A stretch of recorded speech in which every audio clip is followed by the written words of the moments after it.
Dear students, welcome to my YouTube channel math वाला।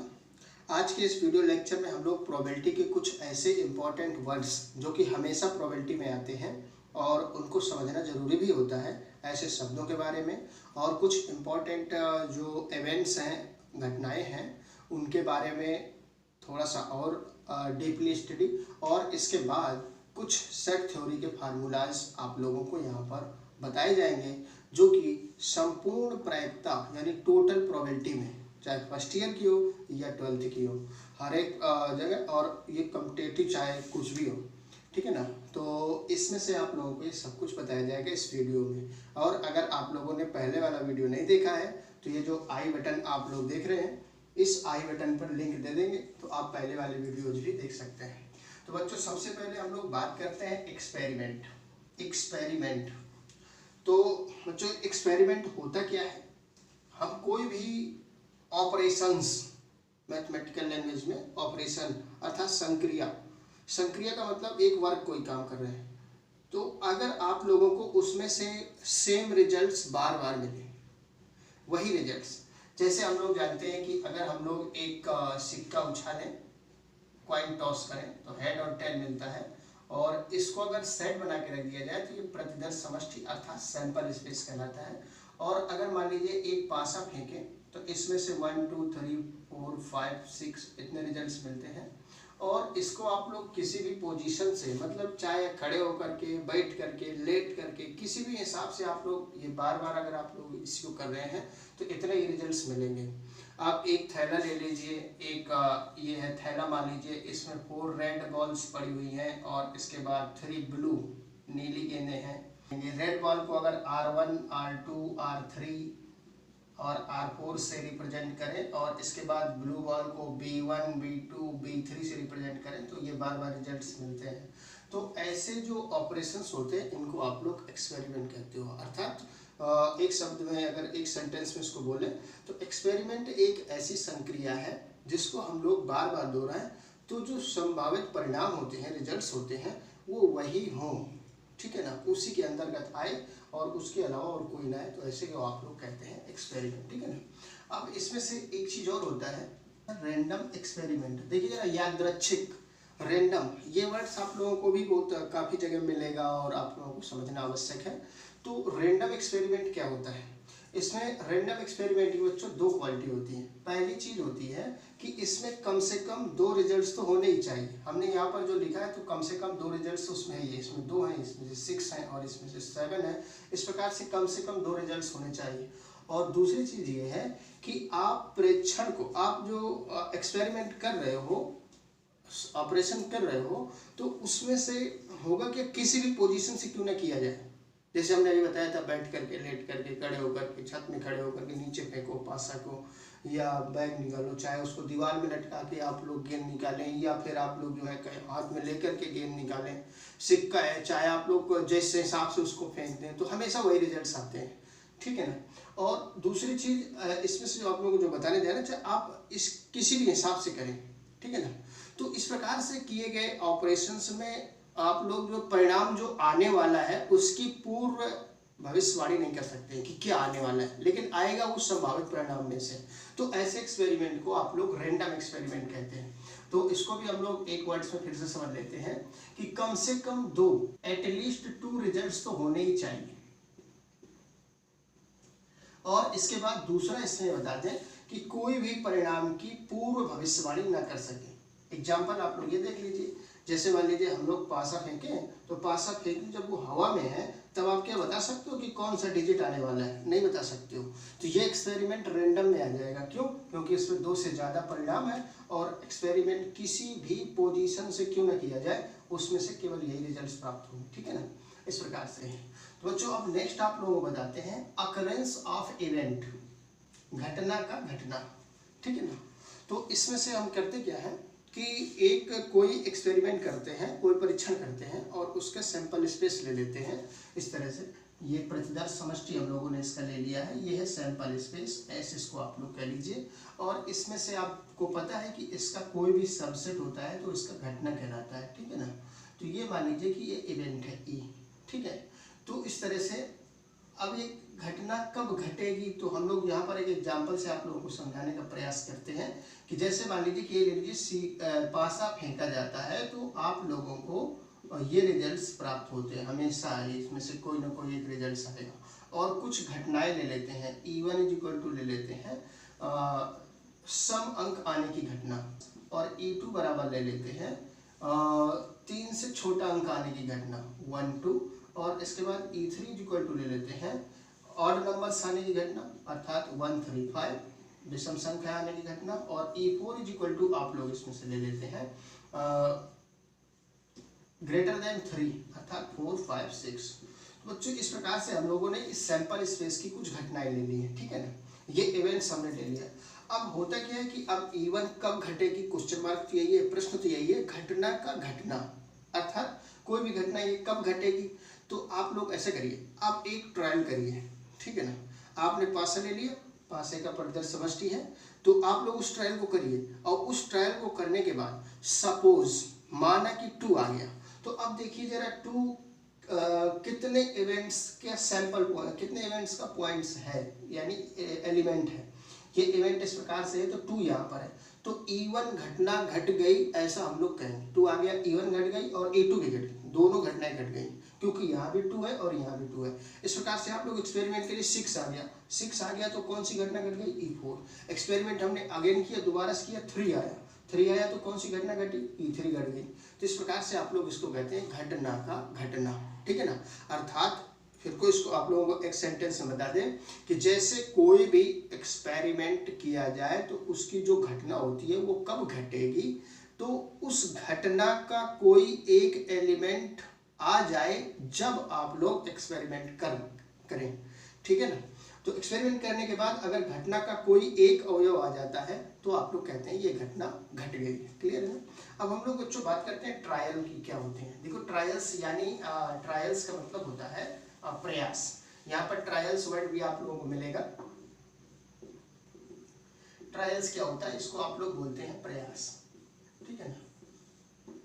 तो इसका ट्रायल्स का ये मतलब होता है कि जैसे आप लोग कोई भी एक्सपेरिमेंट करें तो उसका सैंपल स्पेस ले लेते हैं हम लोग। जैसे मान लीजिए कि इस बार सैंपल स्पेस हम लोगों ने क्या किया है कि एक रेड और एक रेड नहीं 2 रेड बॉल और इसके बाद 3 ब्लू बॉल्स ले ली है, ठीक, 3 ब्लू बॉल्स ये ले लिए, और रेड बॉल को क्रमशः R1 और R2 से और ब्लू बॉल्स को B1 B2 और B3 3 है तो अलग अलग। अब आपको इसमें से 1 बॉल ड्रॉ करना है, निकालना है 1 बॉल, ठीक है ना। तो अब आप लोगों को 1 बॉल निकालना है, तो बताइए जरा इसमें से आप लोग निकालेंगे तो 5 गेंदे ही तो है, 5 बॉल्स हैं, 5 में से कोई एक आएगा, तो इन्हीं में से कोई एक आएगा बार बार, बस हो जाए। तो ये इसके संभावित परिणाम हो गए जिसको आप लोग सैंपल स्पेस कहते हो। तो आप लोग जैसे मान लीजिए पहली बार निकाला 1 टाइम्स, दोबारा हो गया सेकेंड टाइम, इसके बाद 3 बार निकाला, तो 3 बार आप लोगों ने बॉल निकाला, ठीक है। तो 3 बार जब बॉल निकाला तो इन्हीं में से तो कोई ना कोई आएगा, अर्थात सभी संभव परिणामों में से ही कोई एक जो है परिणाम आने वाला है बार बार, ठीक है ना। तो इसको आप लोग जो आप लोग ये कर रहे हो 1 बार 2 बार 3 बार, तो आपने 3 बार अगर ऐसा किया है तो आप कहेंगे हमने 3 ट्रायल किया है। बात समझ में आ रही है कि नहीं। इसी प्रकार से जैसे पासा आप लोग फेंक दीजिए 1 2 3 4 5 6। अब आप लोग इसमें संभावित परिणाम पासा को फेंकोगे तो 1 से लेकर के 6 डिजिट तक ही आता है। अब इसमें से आप लोगों ने 1 बार फेंका, 2 बार फेंका, 3 बार 4 बार ऐसे 10 बार तक फेंक दिया, और 10 बार भी अगर आप लोग फेंकोगे तो वो जो रिजल्ट्स आएगा, परिणाम आएगा, तो वो इन्हीं के अंदर ही रहेगा, चाहे आप कितनी बार क्यों ना फेंको। 10 बार फेंका तो कहोगे कि हमने 10 प्रयास किए, यानी 10 ट्रायल्स किए, ठीक है ना। और अगर आप लोगों ने 1000 बार फेंका है तो आप कहेंगे कि हमने 1000 ट्रायल्स किए हैं। इसी प्रकार से अगर सिक्का उछाल दिया जाए तो उसमें हेड और टेल आएगा, तो ये इसके संभावित परिणाम हो गए, क्योंकि हेड और टेल के अलावा तो कुछ आता नहीं है सिक्के में, ठीक है ना। तो जय वीरू का सिक्का नहीं है, उसमें केवल हेड ही होता है। तो इसमें से हेड और टेल दो जो हम लोग साधारण यूज करते हैं, तो हेड और टेल 2 ही परिणाम आएंगे। तो इसमें से आप लोग जो है कितनी बार करो, 5 बार हमने सिक्का उछाला तो हेड आएगा, टेल है, पहली बार में, दोबारा में, तीबारा में, 4 बार में, 5 बार में, तो आप लोग कहेंगे हमने 5 प्रयास किए, ठीक है ना। तो इस तरह से ये हो गया ट्रायल्स। तो बच्चों आप लोगों को इसके पहले वाले वीडियो में कुछ इवेंट्स के टाइप्स बताए थे, वो वीडियो बहुत देखने लायक है, आप लोग उसको देख लें। इवेंट्स के आप लोगों को टाइप बताए गए थे, प्रकार बताए गए थे, हमने 10 प्रकार बताए थे। तो चलिए जरा आप लोगों को वो भी यहाँ पर लिख करके बता देते हैं क्या है 10 प्रकार। तो बच्चों इस प्रकार से ये कुछ घटनाएं जो आप लोगों को इसके पहले वाले वीडियो में बताया गया था, और इन सभी घटनाओं के बारे में आपको जानना बहुत जरूरी होता है, इसलिए आप पहला वीडियो जरूर देखें इसके पहले के। तो इम्पॉसिबल इवेंट माने असंभव घटना, सर्टेन इवेंट निश्चित घटना है, सबके बारे में बता चुके हैं, सिंपल इवेंट, कॉम्प्लीमेंट्री इवेंट, इसके बारे में हम लोग थोड़ा सा और डिस्कस करेंगे। तो बच्चों जैसे मान लीजिए कि हम लोगों ने कोई एक्सपेरिमेंट किया, तो उसका सैंपल स्पेस इस प्रकार से आता है, ठीक है ना। और सैंपल स्पेस के बाद इसकी एक कोई घटना ले ली, जैसे हम लोगों ने ई ले लिया, ठीक है ना, इवेंट है, ई ले लिया है। तो इसमें से देखिए बच्चों जैसे ई होता है और इसके बाद ई कॉम्प्लीमेंट होता है, ठीक है ना, ई एंड ई कॉम्प्लीमेंट। तो इसमें से ई होता है तो ये यहाँ का पोर्शन होता है, ये एलिमेंट्स आते हैं इधर के, और ई कॉम्प्लीमेंट जो होता है वो बाहर के आते हैं। तो ई एंड ई डैश ये सब है क्या? ई का मतलब होता है कि अगर ये घटना घट गई है तो फिर ये वाली घटना कभी नहीं घटेगी, और अगर ई कॉम्प्लीमेंट अगर घट गई है तो फिर ये वाली घटना कभी नहीं घटेगी। तो अगर मान लीजिए जैसे ई डैश लिखा है और बोलता है क्वेश्चन में कि ये ई डैश घटित हो चुकी है, जिसका मतलब ई अब उसके साथ में कभी भी नहीं घटेगी, ठीक है ना। और अगर ई घटित हो गई है, ठीक है, क्योंकि इन दोनों का आप लोगों को बताया गया था कि इन दोनों का जो यूनियन होता है वो पूरा सैंपल स्पेस होता है, और इंटरसेक्शन इसका जो होता है पाई होता है, ठीक है ना। बच्चों एक इसमें और क्लियर कर देते हैं आप लोगों को कि जब हमने कंपोजिट इवेंट पढ़ा था, तो कंपोजिट इवेंट में आप लोगों को बताया गया था कि अगर कोई भी सैंपल स्पेस है, ठीक है ना, कोई भी सैंपल स्पेस है एस, और उसकी दो घटनाएं आप लोग ले लेते हैं, एक E1 दूसरा E2। तो हमने आपको बताया था कि इसमें से E1 इंटरसेक्शन E2 ये होती है इसकी कंपाउंड इवेंट होता है, ठीक है ना। लेकिन कुछ राइटर क्या करते हैं, कुछ राइटर इसको अलग हिसाब से बताते हैं कि अगर किसी इवेंट्स में, किसी घटना में एक से ज़्यादा अगर एलिमेंट्स आते हैं तो उसको आप लोग कंपाउंड इवेंट उसको आप लोग कहते हैं। लेकिन ये हमने एक बहुत ही अच्छी बुक से ये हमने पढ़ा था, इसलिए आप लोगों को ये यूज किया है। अगर आपको ज़रूरत है तो आप लोगों को हम इसका प्रमाण भी बता देंगे, आप कमेंट करेंगे, ठीक है ना। तो हमने E1 इंटरसेक्शन E2 को क्या कहा था, कंपाउंड इवेंट कहा था, अर्थात यौगिक घटना कहा था, ठीक है ना। तो इतने इसमें से था, इसमें से कुछ चीज़ें और हैं। जैसे जो दो घटनाएं आपके पास हैं E1 और दूसरी घटना है E2, ठीक है ना। तो इसको आप लोग कभी कभी ऐसा कहते हो कि E1 यूनियन E2 को आप लोग कहते हैं कि E1 और E2, ठीक है ना, E1 और E2 मतलब या तो E1 या तो E2, ठीक है ना, और इसको इससे रिप्रेजेंट करते हैं, ठीक है ना। और इसका आप लोगों को मीनिंग ये बताया गया था कि अगर मान लीजिए कि इसी सैंपल स्पेस में ये है, तो E1 अलग घटना है, E2 अलग घटना है, और इसका जो यूनियन करेंगे E1 यूनियन E2, ये एक तीसरी नई घटना। तो अगर ये घटना घट जाती है, मतलब कुल मिलाकर के E1 यूनियन E2 अगर घट जाती है अकर्स, तो इसका मतलब क्या होता है, इसका मतलब ये होता है कि एटलीस्ट वन ऑफ देम, यानी at least one of them E1 and E2 must be happen, इसका मतलब ये होता है, ठीक है ना। और कभी कभी इसको आप लोगों से क्वेश्चन में कभी कभी ऐसा पूछता है कि आप लोग ऐसे करो E1 और E2 निकालो, तो इसका मतलब यही होता है E1 यूनियन E2 निकालने के लिए बोल रहा है, ठीक है ना। और ये कंपोजिट इवेंट होती है, E1 और E2 की कंपोजिट इवेंट होता है। तो ये आप लोगों को बताना था। और दूसरी चीज आप लोगों को बताया, जैसे E1 और E2 फिर से हम लोग दो घटनाएं ले लें, E1 and E2 are to events. तो इसमें से जो इसका इंटरसेक्शन होता है E1 इंटरसेक्शन E2, हमने तो यहाँ कंपोजिट इवेंट कहा है और इसको कहेंगे भी कि ये कंपोजिट इवेंट है। तो इसमें से जो बताते हैं, इसको कभी कभी ऐसा भी लिखता है जैसे यहाँ पर बताया गया है E1 एंड E2, क्लियर है कि नहीं। E1 एंड E2 को आप लोग E1 इंटरसेक्शन E2 कहते हैं, क्लियर है ना इस चीज को। और इसमें से अगर मान लीजिए कि E1 इंटरसेक्शन E2 तीसरी घटना है, आपको ये पहले बताया गया, दो घटनाएं E1 और E2 हैं, तो उनका इंटरसेक्शन तीसरी नई घटना है। तो E1 इंटरसेक्शन E2 अगर अकर्स हो जाती है तो इसका मतलब होता है कि both E1 and E2 happen together, यानी दोनों घटनाएं एक साथ घटेंगी,